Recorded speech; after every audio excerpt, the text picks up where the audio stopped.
ರಾಜ್ಯದಲ್ಲಿ ನಡೆಯುತ್ತಿರುವ ರಾಜಕೀಯ ಉದ್ವಿಗ್ನತೆಯ ಹಿನ್ನೆಲೆಯಲ್ಲಿ ಮುಖ್ಯಮಂತ್ರಿ ಸಿದ್ದರಾಮಯ್ಯ ನಿನ್ನೆ ಬೆಂಗಳೂರಿನಲ್ಲಿ ಎಐಸಿಸಿ ಅಧ್ಯಕ್ಷ ಮಲ್ಲಿಕಾರ್ಜುನ ಖರ್ಗೆ ಅವರನ್ನು ಭೇಟಿ ಮಾಡಿ ಮಾತುಕತೆ ನಡೆಸಿದರು.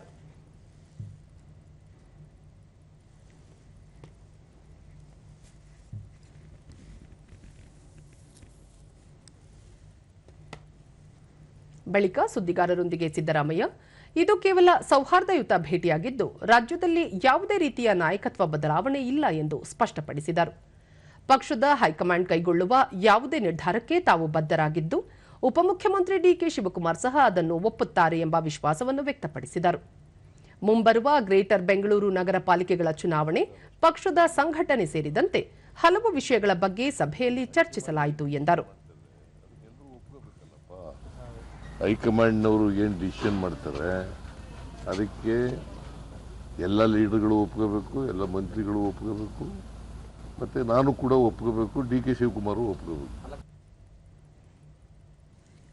ನೀರಾವರಿ ಇಲಾಖೆ ಹಾಗೂ ಬೆಂಗಳೂರು ನಗರಾಭಿವೃದ್ಧಿ ಇಲಾಖೆಯ ಭೂಸ್ವಾಧೀನ ಕೋರ್ಟ್ ಪ್ರಕರಣಗಳ ಕರ್ತವ್ಯ ಲೋಪಗಳ ಬಗ್ಗೆ ತನಿಖೆಗೆ ಎಸ್ಐಟಿ ರಚಿಸಲಾಗುವುದು ಎಂದು ಉಪಮುಖ್ಯಮಂತ್ರಿ ಡಿಕೆ ಶಿವಕುಮಾರ್ ತಿಳಿಸಿದ್ದಾರೆ. ನಿನ್ನೆ ಬೆಂಗಳೂರಿನಲ್ಲಿ ನೀರಾವರಿ ಇಲಾಖೆಯ ಹಿರಿಯ ಅಧಿಕಾರಿಗಳೊಂದಿಗೆ ಅವರು ಸಭೆ ನಡೆಸಿದರು.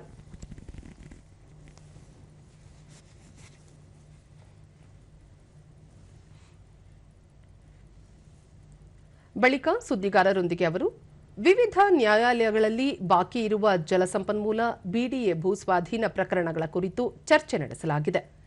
ಭೂಸ್ವಾಧೀನಕ್ಕೆ ಸಂಬಂಧಿಸಿದಂತೆ ಬಾಕಿ ಉಳಿದಿರುವ ಪ್ರಕರಣಗಳ ಬಗ್ಗೆಯೂ ಇಲಾಖಾ ತನಿಖೆಗೆ ಆದೇಶಿಸಲಾಗಿದೆ.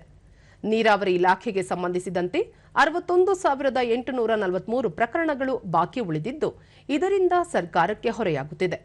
ಈ ಸಂಬಂಧ ಕಂದಾಯ ಸಚಿವ ಕೃಷ್ಣ ಬೈರೇಗೌಡ, ಕಾನೂನು ಸಚಿವ ಎಚ್ಕೆ ಪಾಟೀಲ್ ಹಾಗೂ ದೆಹಲಿಯ ವಕೀಲರ ತಂಡದೊಂದಿಗೆ ಸಭೆ ನಡೆಸಿ ಸೂಕ್ತ ಕ್ರಮ ಕೈಗೊಳ್ಳಲು ನಿರ್ಧರಿಸಲಾಗಿದೆ ಎಂದು ಹೇಳಿದರು.